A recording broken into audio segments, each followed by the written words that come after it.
Good afternoon, everyone. Good afternoon. My name is Zach Kirkhorn. I lead finance here at Tesla, and welcome to our Investor Day.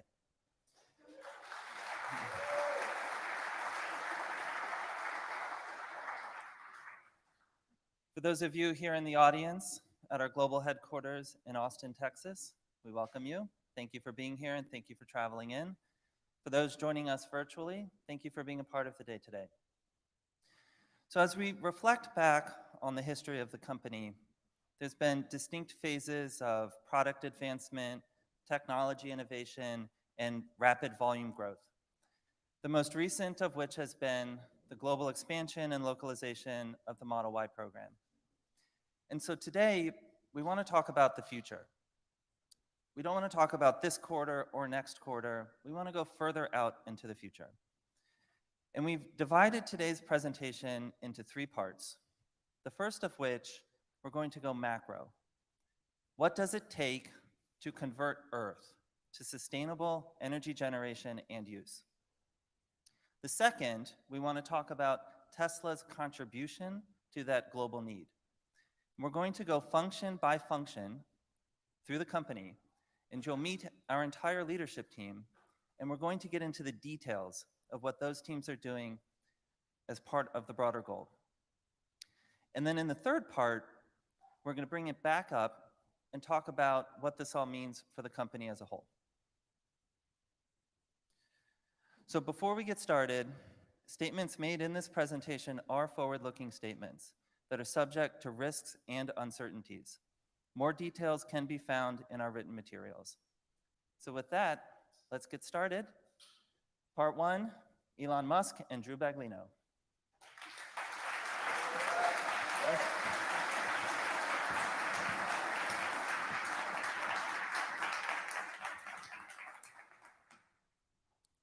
All right, Master Plan Part 3. So as Zach was mentioning, the thing that I think is we wanted to convey, probably more importantly than anything else that we talk about here, is that there is a clear path to a sustainable energy Earth. It's not, it doesn't require destroying natural habitats. It doesn't require us to be austere and stop using electricity and sort of be in the cold or anything. The story, and I think this holds together quite well, and we'll be actually publishing a detailed white paper with all of our assumptions and calculations, is that there is a clear path to a fully sustainable Earth with abundance. In fact, you could support a civilization much bigger than Earth, than much more than the 8 billion humans could actually be supported sustainably on Earth. And I'm just often shocked and surprised by how this. Most of the smart people I know actually don't see this clear path. They think that there's not a path to a sustainable energy future, or at least there's not one that is sustainable at our current population, or that we'd have to resort to extreme measures. None of this is true.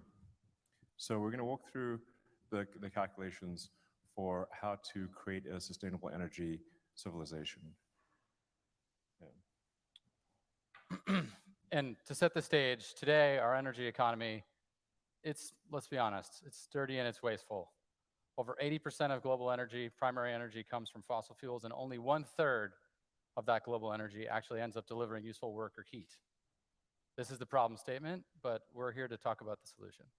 Yeah, it's like, for some of this I'm going to elaborate because there's a very wide range of technical expertise out there, from people who are like, whatever, level 9 wizards in the subject, to people who do not do engineering at all. So if you have a gasoline car, you're converting less than 1/3, often maybe only 25% of the energy in the gasoline is converted into motion. The rest is turned into waste heat. That doesn't do any good at all. And there's a lot of energy required even to get the oil out of the ground, to refine the oil, and to transport the gasoline to the gas station. So when you look at all that, for a typical gasoline car is actually going to be using less than 20%, fully considered, of the energy from the oil actually goes into motion. So this is when we see people doing calculations for what does it take to create a sustainable energy Earth, they assume that the same energy amount is required for an electrified civilization versus a combustion civilization. This is not true, because most of the energy of combustion is waste heat. And even to get the fuel to combust in the first place and get it to the end use, there's a lot lost along the way. I mean, this is the primary energy consumption, 165 petawatt hours a year. Petawatt hour is a trillion kilowatt hours, so it's a large amount of energy. But the nice thing about electrified economy, there's a better way, we're going to talk about it, is that through end use efficiency and through efficiency along every step of the way, actually the total energy use halves. So this is one of the most enabling aspects of electrifying everything, is that the sustainable energy economy is that much easier to accomplish. It's actually half the problem statement of the fossil fuel economy. Yeah, and we're being conservative here, so it could be better than half, but we're trying to have assumptions that are reasonable, not overly optimistic, in fact, slightly pessimistic. So it's really better than half, but just say it's easy to make the argument that we need half as much energy with an electric economy versus a combustion economy. Yep. So how the master plan works? You want to talk yeah. about? So the thing that is needed at very large scale that is not currently present is a vast amount of battery energy storage. Our rough calculations are that this is about 240 terawatt hours, or 240,000 gigawatt hours. This is a lot of batteries, but it is actually a very achievable amount.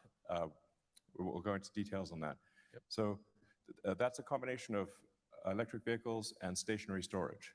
So if you've got solar or wind, you've got to store the energy when the wind is not blowing, the sun is not shining. And so we're assuming sort of an 8-to-1 ratio of stored energy to power. So 30 terawatt hours of power, 30 terawatts of power. Our actual capital expenditure calculation for more like 6 trillion, but we made it higher to make it 10 trillion. And this is across mining, refining, battery factories, recycling, vehicle factories, all the things that we're going to talk about needing to invest in to build this sustainable energy economy. Yeah. Now, if you look at the total world economy, it's just under 100 trillion. So if this was spread out, say, over 10 years, it would be 1% of the global economy. Over 20 years, it would be 0.5% of the global economy. So this is, not a big number relative to the global economy. As Drew mentioned, you need about half as much energy with an electric economy versus a combustion economy. And in terms of wind and solar, how much land would be used? It's less than 0.2% of the land area of Earth. Generally, people don't realize quite how much is reaching us from the sun. It's roughly a gigawatt per square kilometer. And the sun doesn't shine all the time, but it's if you multiply that by, say, 4 to get the continuous power, 4 or 5, then that gives you the land area of solar. And you can put wind and solar often in the same place. So a lot of places that currently have wind, you could have solar there and you double your energy. You can also put wind offshore. It doesn't even need to be on land, so wind is even more flexible. You could put solar offshore too. Yep. So Earth is 70% water.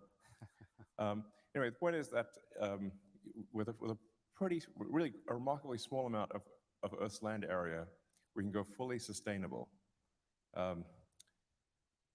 Yeah. And do the resources and raw materials exist to support this transition?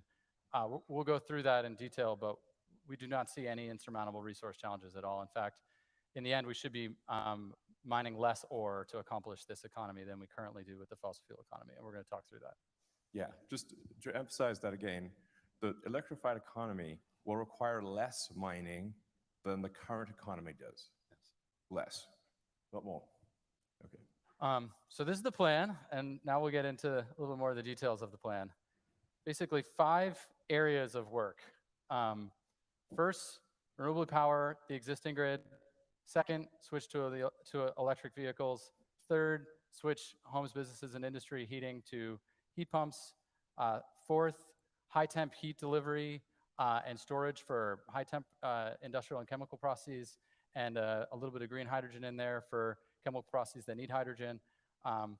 And finally, sustainably fueled planes and boats. These are the 5 areas, and we're going to go into detail on all of them. Yeah, I mean, my personal opinion is that as we improve the energy density of batteries, you'll see all transportation go fully electric, with the exception of rockets. That's awkward. But you can make the fuel with CO2 and water. So you can make methane with CO2 and water. So And in you fact, can do that's that with just electricity. So. yes, exactly. So in fact, on Mars, if we hopefully get there at some point, the atmosphere is CO2 and there's water ice throughout Mars. So you can take the CO2 and H2O and turn that into CH4, which is methane and oxygen. So ultimately, even rockets can be electrified. So first, repowering the existing grid with renewables. And this is going to be a consistent theme. You'll see our estimates for the number of terawatt hours, terawatts, and trillions of investment at the bottom of the page. You know, this is already actively occurring in front of us. 60% of the generation added to the US grid was solar in 2022. And actually, on a year-on-year basis, solar deployment is growing 50% year-on-year as of 2022. So this is a serious upswing. And if we continue this trend, this is going to be behind us before we even know it. Yeah. Second, switching to electric vehicles. Again, 21% reduction in fossil fuel use by doing this alone. Obviously, Tesla is heavily engaged in this activity, along with many others. Overall, EV production grew 59% year on year in 2022, and EVs hit an amazing 10% market share. I mean, it's an awesome milestone. I'm super excited to see that. I gotta. Yeah, I mean, this is obviously happening very rapidly, and I mean, I think really all cars will go to fully electric and autonomous, and so riding a non-autonomous gasoline car is going to be analogous to riding a horse and using a flip phone. That's basically going to be the situation. And we actually took a somewhat conservative assumption here in terms of how many batteries are required, because the more the fleet is autonomous, the smaller the fleet needs to be, just from a utility basis. So we're not accounting for all of those benefits, or really much of those benefits at all, in this number. And what does this fleet look like? You know, just rough view from our perspective. Of course, we could be wrong, but you know, you can see the sort of breakdown of the fleet by millions of vehicles. You know, our goal is to do 20 million electric vehicles a year. Yeah.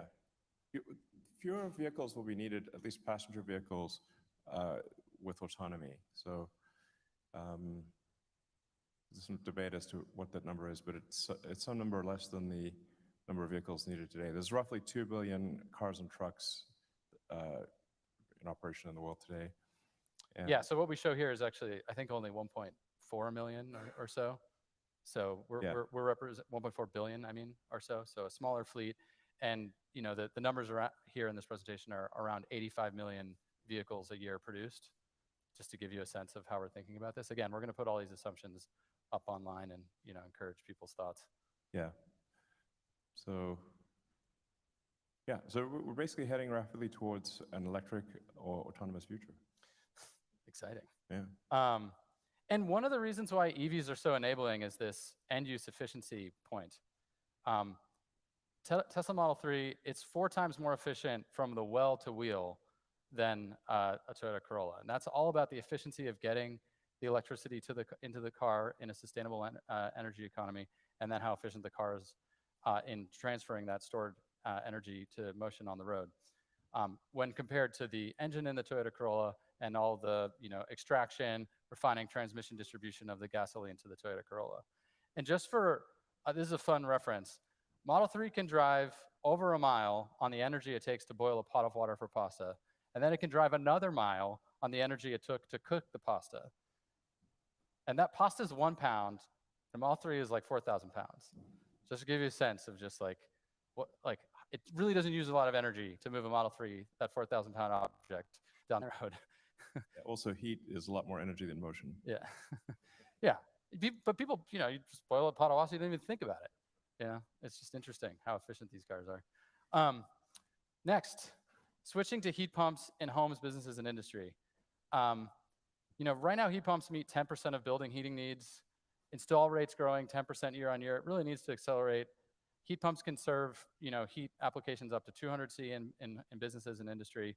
And from an investment perspective, as you can see on this page, this is actually the lowest hanging fruit in terms of displacing fossil fuels. You might be saying, well, what exactly is a heat pump? So heat pumps don't move heat, don't create heat, they move heat. When you think about like the natural gas furnace in your house, like it is generating heat itself, but what the heat pump is doing is actually moving heat from outside of your house into your house. They're just an air conditioner or a refrigerator in reverse. So we're surrounded by heat pumps. There's like, they're all over this factory. They're in your house. And all this really is about bringing them to displace all the fossil fuel heating in all of the homes, business, and in the industry that we can. And from an end use efficiency perspective, there's a three times reduction in the total energy required to heat these buildings. So a real obvious thing to do. Yeah, heat pumps. They're in our cars, now as default. And at some point, we might make a heat pump for our home. So yeah, maybe. Next, a little bit more detail on electrifying high temp sort of industrial chemical processes. So over 50% of industrial heat is greater than 400 C. Where, cement, steel, fertilizers, chemicals, plastics, metals refining all need like 1500 C. So we need a solution here. Ultimately, it's purpose-built equipment that enables electrification. Carbon graphite is stable up to 2800 C, 1500 C range, like silicon carbide, other materials. So the idea here is you create and store heat when renewable power is available. If this is a sustainable energy economy, renewable energy is intermittent, peak of the day, you've got more generation than you need, you make a bunch of heat then, and then you transfer that heat into the industrial process 24 hours a day using the stored heat you created when the sun or the wind was blowing. That's the concept here. And then on the hydrogen side, to decarbonize metals and chemical refining processes. This is things like ammonia, making steel. There's roughly 120 million tons of hydrogen sourced from fossil fuel today to do these things. And hydrogen can also directly replace coal, which is currently used in a ton of steel production, through a process called directly reducing iron. You can replace blast furnaces with a hydrogen reducing direct reduced iron furnace. And this is the way to eliminate fossil fuels economy and the CO2 associated with them. Yeah, so I mean, some of this, there's like room to disagree, but some amount of hydrogen is needed for industrial processes. My personal opinion is that hydrogen will not be used meaningfully in transport, and shouldn't be. If you're going to use a chemical fuel, you should use CH4, not H2. But nonetheless, it is needed for industrial processes and can be produced just by splitting water, essentially. I mean, something that's been done for decades and decades. Yeah. This is not, rocket technology. Yeah. And lastly, a small part of the pie, but a necessary part of the pie, is sustainably fueling planes and boats. Shipping accounts for 3% of global CO2. It's ripe for electrification. Even with lithium iron phosphate, long-haul ships can be fully battery powered. So that's a great opportunity to electrify. Energy density is a little bit harder for planes, but short haul is doable today. With some improvements, we'll get long haul underway. But even in the meantime, we can leverage sustainable aviation fuels produced and stored using excess renewable electricity. There's a lot of work going on in this space, and it's yeah. I mean, to really get long-range aircraft and long-range shipping to use lithium-ion, you need to redesign the ship and not just or the plane. And the plane. to take advantage of the fact that it is a new source of energy. It's a different architecture. So just like with an electric car, you wouldn't just take a gasoline car and stick a battery in it. That's very suboptimal. It's much more efficient to have the battery be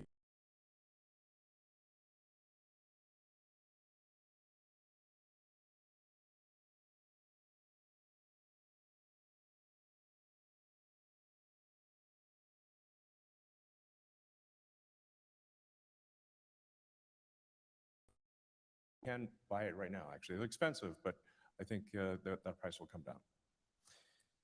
So when we stack up all of these efforts, we end up with the numbers we shared at the beginning of the presentation. 30 terawatts, 240 terawatt hours, $10 trillion. And you may be saying, like, I need some context. Is this feasible? Spoiler alert, it's entirely feasible. Just looking at it from a growth rate perspective, how much do we need to grow the deployment of these technologies? We're talking about only a 3x growth rate in solar and wind deployment. Solar is already growing at a breakneck pace, as is wind. This gap is going to be closed really quickly. When we look at the electric vehicles, they have to grow 11x. Grew 60% year on year last year. That growth rate is also going to close pretty darn. That gap is going to close pretty quickly as well. And lastly, storage. Tesla's energy storage business has grown at 65% CAGR since 2016. The global, energy storage business is accelerating pace as well. I mean, all these gaps are going to close, especially as this momentum of the transition to sustainable energy accelerates. And of course, our goal on this page per year and 1 terawatt hour of stationary storage per year, basically as soon as we can. And then, what about this investment? How do I have a reference point on this investment? Elon mentioned it's 10% of, 1 year's world GDP.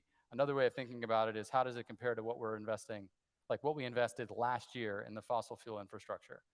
And it's 60% of that investment. So actually building this sustainable energy economy is less than extending the fossil fuel economy from a year-over-year investment basis. So very doable. When we look towards, does this fit on the planet? Absolutely. Less than 0.2% of land. As a reference point, the total land area intensively farmed today is 12.5% of all land.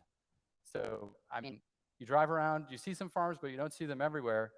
This is an order of magnitude, more than an order of magnitude difference between farming and what we're talking about for sustainable energy land. Yeah, and it doesn't need to displace farmland Of course or not, yeah. Forests or jungle or any kind of ecological preserve. It can be used in very sparsely populated desert regions. Yeah. Barren areas. Yeah.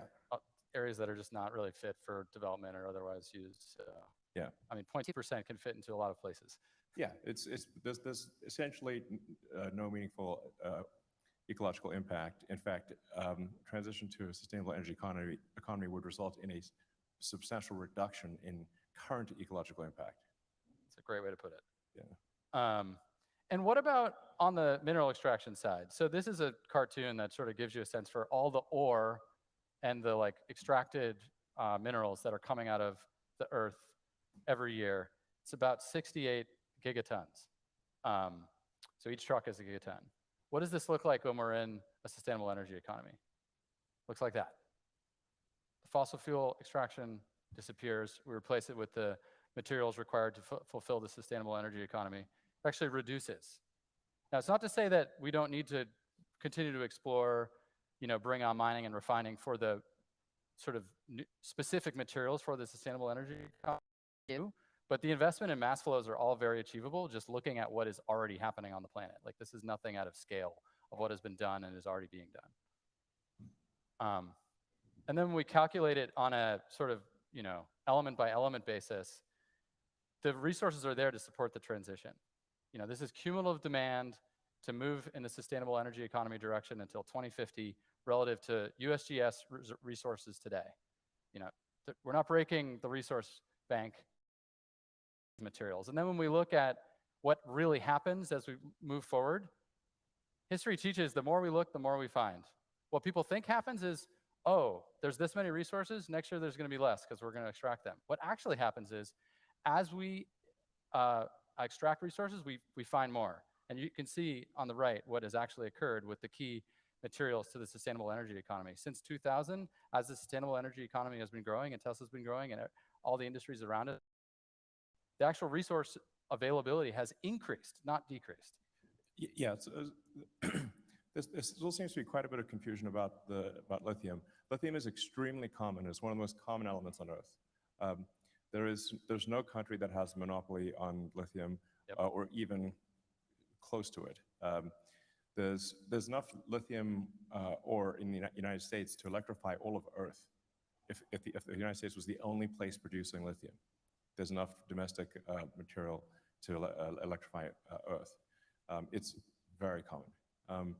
The limiting factor is the refining of the lithium into battery-grade lithium hydroxide or lithium carbonate. That's the actual limiting factor. And the same is true for these other materials. Yes. And this is, again, these are not like crazy technologies. It's just the investments need to be made. And the investments, they're not gigantic. They just need to happen. Right. Nickel is maybe of them all the trickiest one to solve. But as we showed with the graph there, maybe need like 30% of the world's known nickel reserves. So and the nickel reserves have actually grown since 2000. So. There is more. Yeah, exactly. So, and you only need nickel for basically aircraft, long-range boats, and very long-range cars or trucks. But the vast majority of the heavy lifting for electrification will be iron-based cells. And iron is actually literally the most common element on Earth. So, a little trivia point, if you say like, what is Earth made of? By mass, it is made of iron more than anything else. And second, oxygen, and then everything else after that. So basically we're a muddy rust ball is what Earth is. So an iron cathode is sort of, you're definitely not going to run out of iron. There's so much iron, it's insane. So that's, yeah. So. Yeah, and ultimately, this resource extraction, we go through this effort, we build these batteries, and then we recycle these batteries. So ultimately, we're doing this to build this sustainable energy economy, but the maintenance amount of ore that we require is really an order of magnitude or more less because of recycling. So in the end, a sustainable energy economy is within our reach, and we should accelerate it. Yeah, I mean, so this is really the main message of today. And I really wanted today to be not just about Tesla investors who own stock, but really anyone who is an investor in Earth. And what we're trying to convey is a message of hope and optimism. And optimism that is based on actual physics and real calculations, it's not wishful thinking. Earth can and will move to a sustainable energy economy, and will do so in your lifetime. Thank you. Yes. Thank you. And I just want to welcome up Lars and Franz to the stage.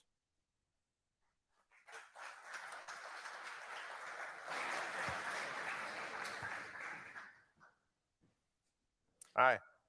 Hi, I'm Franz. I lead design at Tesla. And I'm Lars. I've been doing vehicles with Franz for almost 13 years now. So I joined Tesla in 2008 to vertically integrate design into the company. It didn't exist before. It was a pretty small team. It was the most beautiful, innovative, and well-engineered vehicles on the planet. No small task in 2008. There was not a lot going on in the EV sector then. Since then, we focused on constant improvement in cost, efficiency, innovation, things that you'll continue to hear about today, while continuing to design the most desirable cars. Today, we produce cars differently than we did 10 years ago, but the end result is always an exciting, futuristic, and desirable set of vehicles. Back then, we only had a handful of designers and engineers like myself, but we had a great vision to radically change transportation. So back in 2008, where we were designing Model S, we didn't have a factory. In fact, we had a really small engineering team and a tiny design team. But that allowed design to lead all the conversations. It let us innovate forward-thinking ideas like, how do you fit 7 people into a sedan? Or how do you make door handles disappear into the doors? Or putting a huge touchscreen into the center of the vehicle, something that had never been done before. And then we won Motor Trend Car of the Year. Yes, and we won Motor Trend Car of the Year in 2013. Our first, great award, first car. Pretty good start. Kind of a home run, I think. But that whole process resulted in a linear process that you see on the screen. We designed first, then we engineered, and then we figured out how to manufacture it. Yeah, I mean, I think that's really important. When we were designing the car together, we didn't even know where we were going to build it. And so we came up with I didn't even know Lars when we were doing it. That's true. So once we got Fremont, we were very fortunate, and we figured out the manufacturing solutions, sort of like we were flying a plane and putting the wings and building the engine at the same time. So we knew we had to do better. Yeah, we knew he had to be better in order to scale. And as part of the master plan that you've read, Model 3 needed to be a smaller, more efficient, and more affordable version of Model S. But it had to be equally great. It had to have all the things that people loved in their Model S or Model X, but be much more affordable. And so we approached the process a little bit differently than the first time around. Now we had teams that we all worked together. So we were able to combine design, engineering, and manufacturing process all at the same time. But somewhere along the way, we changed the manufacturing process to be fully automated. And so we leaned into this whole new way of manufacturing a car, but we had already engineered it. So things didn't quite go as well as planned. It was an amazing product, but it landed us in production hell. Many of us who lived through that carry those battle scars. It was a great idea, but it wasn't the right timing. Like Franz said, automating something that we designed to be built manually is super hard. And we have many, many failed examples of that at the Fremont factory that we ripped out. But some of them eventually still work. This is one I actually worked on with a small team of engineers. It's still running today. And some of the engineers that came by said we couldn't do it are no longer with the company, but it's running, and it's running faster than ever. So we kind of self-imposed constraints on the design when we were doing it to be built manually, and we really didn't think about it. But despite all that, Model 3 is the best-selling EV ever. Yeah, and Model Y, which is derived from Model 3, is about to pass that. But we knew we had to improve the process further. And with Cybertruck, we designed a vehicle around a vision that actually started with the manufacturing process. And in this case, the materials dictated the design. Forming full hard stainless steel isn't rocket science, but it sure isn't easy. And it limited the way we could do it. Yeah, absolutely. It really forced us to think about designing something in a way that you couldn't normally stamp panels. You couldn't form them in a traditional way. So you ended up with very linear bending processes that are just not in automotive kind of language of manufacturing today. But it actually created a very efficient process and one of the most dynamic designs ever, I believe. It's definitely something that's going to change the road landscape. Hopefully you guys saw it down there and you experienced it. It's definitely real. Those are real trucks. We're on our way to build them. But what that stainless steel opportunity did for us, it has let us rethink the factory footprint. We don't stamp those. That's a huge part of it. We don't even paint them. So our footprint got smaller, and we started to think about innovative ways to take those constraints and make great products. But that constraint didn't really change the end result of the truck. It's a super dynamic truck, and it has all the functionality you would expect out of any of the other competitive trucks. And the best thing about it, it's coming this year.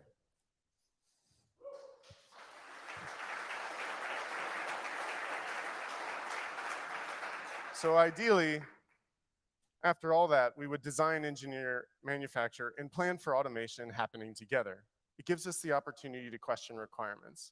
This is something that is fundamentally only available at Tesla. In the places I used to work and the top manufacturing companies in the world, they don't sit together. Yeah, We are one team. nowhere I know has all these teams together thinking about these processes from the very beginning. In fact, all of those engineering teams, manufacturing, design, automation, they're all in one org. They all report to one person. We can't point fingers at each other, so we have to solve them together, which is the best way to innovate. The traditional way of making a vehicle is this. You stamp it, build a body in white, you paint it, and you do final assembly. And what's interesting is these shops are dictated by the organizational structures that exist. And they're dictated by the boundaries that exist in the factories that are laid out. If something goes wrong in final assembly, you block the whole line, and you end up with buffering in between. This is at the tail end of its manufacturing optimization. Henry Ford first invented this assembly line in 1922. It's been 100 years, and it's really hard to make a change after 100 years. And when you watch it happen, it's actually really silly to a guy like me. You take all these stamp panels, you put them together, then you put them in a framing station, you build a body that looks something like a car, you put the doors on, and then you paint them. Once you get the color, you take the doors off, and then you start putting the interior inside the car. It comes in through the openings that already exist. I wish it went in like this big piece like this, but there's actually people coming in and out of the car. There's awkward movements. Then we lift the car up, we put stuff from underneath it, we put it down, then we put the seats in the car, and finally, we close it all out with glass, and we bring those doors that went away for a trip, and we put them back in the car. Most of the time, we're doing this with a big, giant car and moving it and doing really nothing to it at all. What's funny, though, in this kind of whole process is that just recently, Toyota just called this an engineering work of art. True. The Model Y. That was humbling, but at Tesla, it's not good enough. If we're going to scale the way we want to do, we have to rethink manufacturing again.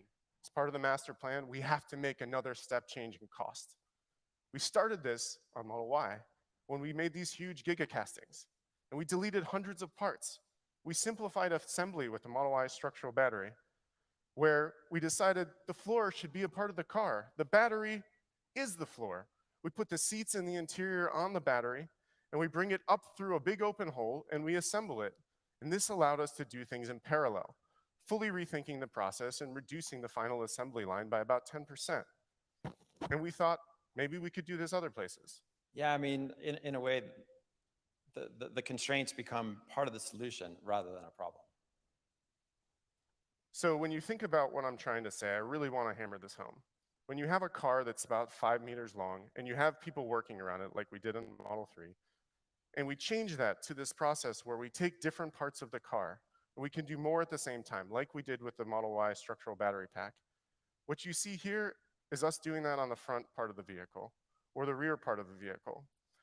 That means we can get more people working on the car, or robots, working on it at the same time.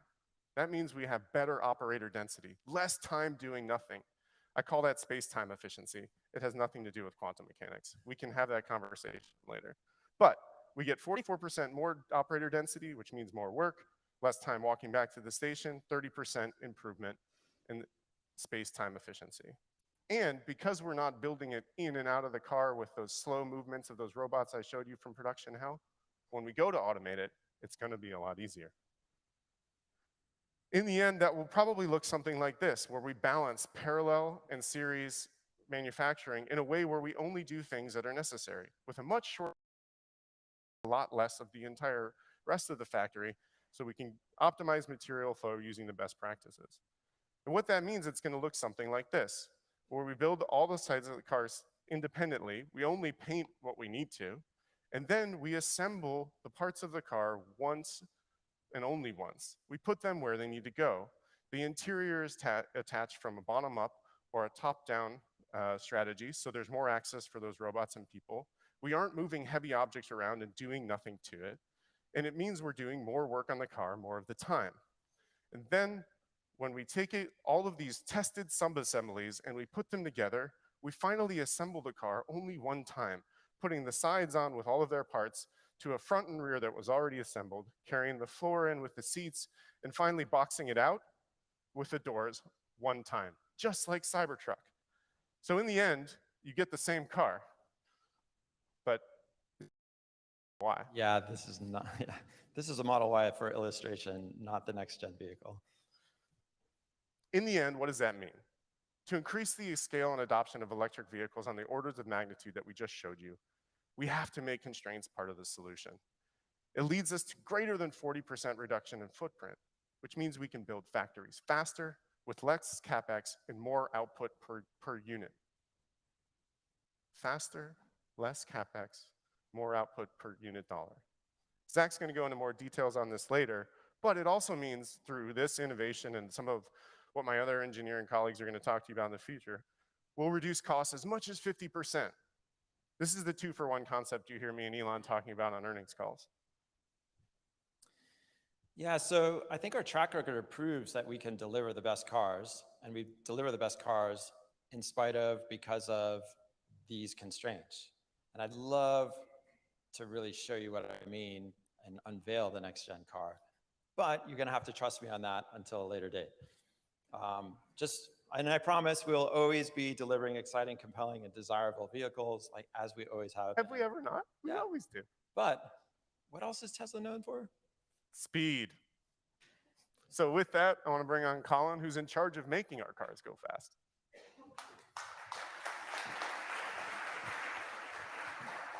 Thank you, Lars. Thank you, Franz. My name is Colin Campbell, and I have the real privilege of leading powertrain engineering here at Tesla. We make the fastest cars that you can buy for the money, whether they're electric or gas. And the Model S Plaid that we're looking at here, it has more than 1,000 horsepower, and pound per pound, the motors in that car are as powerful as jet engines. Our cars are super fun. People absolutely love driving in them. And the other thing that you probably all know about our powertrains is that they're efficient. Our cars go 25 to 30% further than other EVs in our class for the same amount of efficiency. But at Tesla, efficiency means more than just reducing how much energy the cars use. It's about how we develop, how we manufacture, how we refine, and how we scale the powertrain. Now, the Model 3 and Y powertrain is a great example of this broader meaning of efficiency. So since we launched it back in 2017, we've continuously improved that powertrain and the factory that builds it. So the drive unit, the engine of the car, is 20% lighter for the same power. We use 25% less heavy rare earths than when we started. And the powertrain factory, which is behind me today, is 75% smaller and 65% cheaper than the one that we originally built. And what I really want to emphasize is that we did all of this without compromise. Our cars are just as powerful, they go just as far, they cost the same or less, and the factories have the same output. So, how did we do that? We did it by designing the entire vehicle and the entire factory together as one company. And this sets Tesla apart. We have small and highly capable teams. And to make a critical decision, we can have the battery cell chemists, the mechanical engineers, the manufacturing engineers, the supply chain team, the automation designers, the software programmers, all in one room, working together in real time. And that allows us to make decisions that are best for the whole car and to make them really fast. And that approach is unlike traditional automotive engineering, which is really fractured. And if you were to go buy like a premium German electric car, the engineers who designed the drive inverter in that car, they did not work for that car company. They worked for a contractor. And at Tesla, we designed the entire car and the factory that builds it. And I want to highlight a few examples of what we've been able to do in-house thanks to that unique approach. So, inside the charger of your Tesla are transistor packages, and that's at the top of your screen here. And every electron that moves you down the road flows through one of these packages. We designed our own custom package, which is what you're seeing here, and we can extract twice as much heat out of that package as what we can buy off the shelf. And so what does that mean? It means that the silicon carbide wafer that's inside those packages can be much smaller. And silicon carbide is an amazing semiconductor, but it's also expensive and it's really hard to scale. So using less of it is a big win for us. And then on top of that, orchestrating all of these transistors and making them switch in the right ways is computationally extremely intensive. They used to require 4 microprocessors, which are shown here in the bottom left. We have developed our own custom microprocessor. It's purpose-built for high-power electronics. It's half the cost, and it does, in just one, the job of all of those 4. And these are just 2 examples of many that I could use to showcase our expertise in high-power electronics. And that expertise has allowed us to take the cost of the chargers that were in our Model S when we launched it in 2012, both the cost and the mass, and cut both of those in half. And even more important, power electronics, they're central not just to our cars. They're also central to our superchargers and to our energy storage products, and Rebecca and Mike will be talking more about that. So in addition to the work that we've done in software and hardware, we've also done a lot of work in-house on software. So this is the drive unit for Model 3 and Y, and if we take a cross-section, we see the stator and the rotor, and they're responsible for driving it, which is converting electricity into motion. And our custom software lets us simulate the rotating magnetic field that is responsible for that conversion. And getting that simulation exactly right, it's central to the cost, the weight, the size, and even the sound of the drive unit. And now, you can buy software that will do all of this, but our tools are faster, and they're more accurate, and that was not easy to do. And that allows us to quickly iterate through millions of possible drive unit designs to find the best one. I want to highlight one more area where Tesla really excels because we integrate work that is often farmed out. So when you are making a new product, it's not enough to think about the product itself. You have to think about how you're going to make it at scale. So at Tesla, our powertrain and our powertrain manufacturing equipment is both designed. The engineers who are designing the motor, they are in the same room as the engineers who are designing the machine that's going to put that motor together. And that collaboration pushes us from day one to design products that are not only high performance, but are really easy to assemble. So all of this expertise that we have in the powertrain team, in hardware, in software, in manufacturing, it's going to have a major impact on our next platform. Powertrain. So the silicon carbide transistors that I mentioned that are key component but expensive, we figured out a way to use 75% less without compromising the performance or the efficiency of the car. And of course, we know that battery cell supply is one of the constraints on the scalability of EVs right now. Our new powertrain is compatible with any battery chemistry. And that will give us great flexibility in battery sourcing. If we want to make EVs more accessible to people, they have to be cheaper. We've reduced the drive unit cost to about $1,000. And we don't think any other automaker is even close to that number. Finally, the bigger a factory is, the longer it takes to build. If we can build the same number of cars from a smaller factory, we are going to be able to scale EV production faster. Our next powertrain factory is 50% smaller than the one that's behind me today, even though it has the same. All of these improvements, I think, are going to be transformative for the adoption of EVs and our ability to scale them. There's one more thing that I want to highlight. So I talked about how we had reduced the amount of rare earth in our powertrains. And as the world transitions to clean energy, the demand for rare earth is really increasing dramatically. And not only is it going to be a little hard to meet that demand, but mining that rare earth, it has environmental and health risks. So we want to do even better than this. We have designed our next drive unit, which uses a permanent magnet motor, to not use any rare earth materials at all. So how does all this fit into the master plan? We can make lower cost products that are still efficient and compelling, and we can make them at scale. We're going to use less of constrained commodities, silicon carbide, rare earths. We're going to build them all in compact and high output factories that are easy for us to build quickly. We're going to make that easy to scale powertrains all the way up to the levels that Drew and Elon mentioned at the beginning. And this achievement, like all of the achievements that I mentioned today, it's only possible because of the incredible people on our powertrain teams. They are absolutely committed to the cause of sustainable energy, and that is why we can do what no other company can do. Thank you.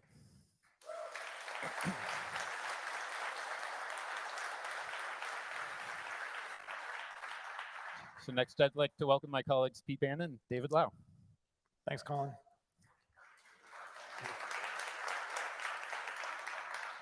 Good afternoon, everybody, and welcome to Texas. Pictured here is the low voltage system of a Model S from 2012.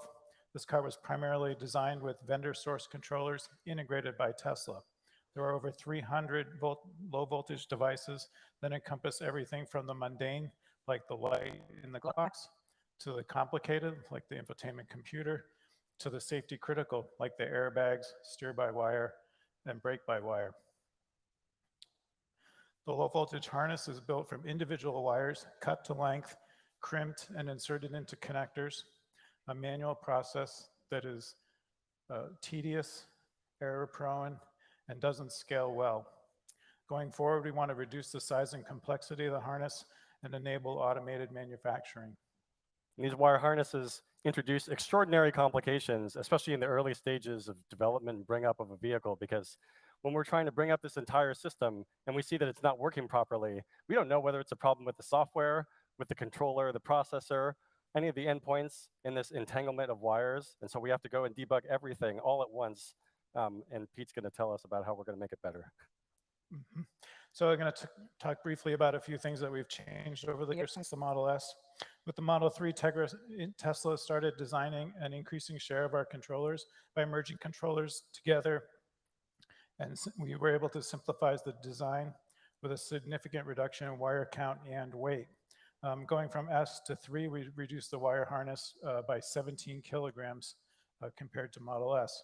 And this is a pretty big deal. And just to put that into context, our VP of Engineering, Lars, will deliver a bottle of your favorite spirit to your desk if you manage to save a kilogram of weight from the car.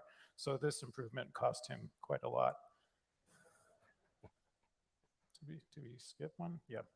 The original Model 3 controllers were enhanced and then built into Model Y. Those improved controllers were then moved back into Model 3 when we introduced the heat pump. At that point, we had shared controllers across both cars, which helped simplify our supply chain. Those Model 3 and Y controller designs were then updated and enhanced for the new versions of Model S and X that we introduced in 2021. For Cybertruck, we are now designing 85% of the controllers in the car. For the next gen platform, we're going to finish the job and be designing 100% of the controllers to give us full control of the design and the supply chain at the component level. Having full control of the supply chain at the component level has been critical to Tesla over the last few years as the supply constraints have hampered our ability to build cars. With that control comes control over all the software, which enables us to develop features and functionality that we never even dreamed of at the time we designed the hardware. So that's why you see software in your cars getting better and better over time in ways that we didn't even think of when we designed the hardware in the first place. Mm-hmm. Yeah, Sentry Mode is one of my favorite last-minute changes. One of my favorites. With the introduction of Model 3 in 2017, we deleted relays and fuses from the car in favor of e-fuses. E-fuses replace moving parts with solid-state transistors. They provide fine-grained control of the power system to software and allow software to do advanced things like load shedding in the car under adverse conditions. E-fuses also allow for software-controlled retries for transient faults, and they allow for detailed monitoring of the power system over time. Yeah, the theme you hear a lot about today is software-controlled hardware. And when I think about that in my team, software-controlled hardware is fundamentally about being able to sidestep what otherwise would have been static trade-offs between one attribute or another in a piece of hardware. We are able, with software, to instill intelligence, context awareness, and context-specific behavior into what otherwise would have been a piece of hardware that had to get optimized for one type of scenario. We get more of everything. In 2022, we completed the transition from lead-acid batteries to lithium-ion batteries, and which use a new toolless connector. We expect lithium-ion batteries to last for the life of the car, so we don't expect anyone to wake up to a dead battery ever again. This eliminates a major source of failures for our car, and the toolless connector makes it easier to service the car, and it also includes a software feature to allow validation that the connector has been properly installed at the end of a service event, which removes another source of failures in our cars. Obviously, the mass and volume savings are also significant, which is super helpful. At Tesla, we're always trying to improve every single component in the car, and a nice example of that is the 15-inch display that was originally shipped in the 2017 Model 3. Over time, the cost of the display has gone down 24%. We've been able to reduce the weight by 12%, and we've reduced the power by 33%. At the same time, we've increased the brightness of the display by 50% and improved the color accuracy. So this is one of our favorite things at Tesla, is to make a component cheaper and better. At Tesla, the drive to improve efficiency in the car is never ending. I think of it as like peeling a carrot. You just take a swipe at it, a little bit falls off, doesn't really make much of a difference. But if you just keep at it, over time, it accumulates into a pretty significant improvement. One of the changes that we're looking to make right now is to change something that's been steady for the last 60 years, 12 volts. 12 volts has been, as I said, for 60 years. The demand for power in the car has been steadily increasing to the point where we now have to have pretty large wires to drive over 200 amps of current around the car, which increases the mass and cost. With Cybertruck and all future Tesla platforms, we will be moving to 48 volts. This reduces the current needed by a factor of 4. And since power loss in the harness is resistance times the square of the current, a 4x reduction in current leads to a 16x reduction in lost power while distributing energy in the car. That allows for smaller wires, smaller e-fuses, and smaller controllers. It also allows us to make those heat sinks smaller, or in many cases, remove it completely, all benefiting the car in terms of mass and weight. 48 volts is the future for low voltage design at Tesla, and likely the rest of the industry in due course. We welcome and encourage other OEMs and the entire supplier network to join us on this evolution. You bet. The is driven by the number of endpoints that need to be powered and controlled. In the past, centralized control has led for wires spanning the entire car. For Cybertruck design, we have moved to a local controller where the wire is connected to the nearest controller, and those controllers are connected over Ethernet. Wires are routed to the nearest controller where the data is converted into a network packet for transmission to the correct location in the car. To be effective, the network must be reliable, have low latency, and low jitter, and these are all attributes that we've been able to achieve with the current design. The design has eliminated most of the cross-car wires in Cybertruck, and with the next-gen platform, we're going to finish the job and eliminate all of them. This consolidated vehicle network allows us also to make a whole lot more dynamic changes on the fly to how components in the vehicle talk to each other, rather than the traditional approach of separate CAN buses that are spread throughout the vehicle. Yeah, and fixed in hardware. And one of the nice things is that you can see the entire vehicle through a single connection, which wasn't possible in the past for debug. For the next-gen platform, we're looking to optimize the controller design across the entire car and across all of the organizations, not just for a given subsystem. Simplifying the wire harness will enable automation. 48 volts will allow us to reduce the size, mass, and cost of the low voltage system. And it's one of the key things to enabling us to scale production of the low voltage system for the Master Plan 3. David? Cool. So I joined Tesla in 2012, and even in those very early days of the Model S, we already had the ability to update software over the air in all of the controllers throughout the entire vehicle, at a time when other cars were just starting to update software in only their infotainment units. And furthermore, we've had sophisticated, anonymized data logging and telemetry capabilities that allow us to understand how the fleet is doing, what customers are doing with it, and how it's responding in the field to that usage. These two capabilities combined, OTA updates and data insights, give us the ability to iterate quickly on our software and to maximize the amount that we learn and proceed and the progress that we make in every one of those iterations. We've used these capabilities to inform countless design decisions in both software. Yeah, one example is that we were able to monitor and track the use of the sunroof in our cars and found that our customers never use their sunroof. So we made this easy decision to remove it. Very barely, yeah. I haven't had sunroofs for a while.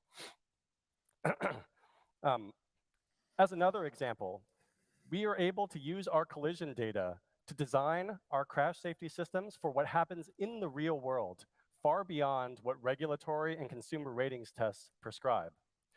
And then furthermore, we're able to use that data to recreate in simulation all of those crashes every single time we make a change to the vehicle's design or to the software that controls the airbags and other restraint systems. Here on this graph, the gray dots that show up first are specific crash tests that are prescribed by regulatory and consumer ratings agencies throughout the whole world. And the rest of the color that fills in around and on top of it, those represent the crashes that we've seen happen in the real world. Those are what we design for and what we test to. Right. And last year, this data was used to change the algorithm for seatbelt tensioning to reduce injuries in the field, which was OTA to all of our cars. Here are a few statistics that demonstrate how staggeringly quickly we gain new insights from the anonymized data that we've received from the fleet every day. Every day, 123 million miles driven, 1.9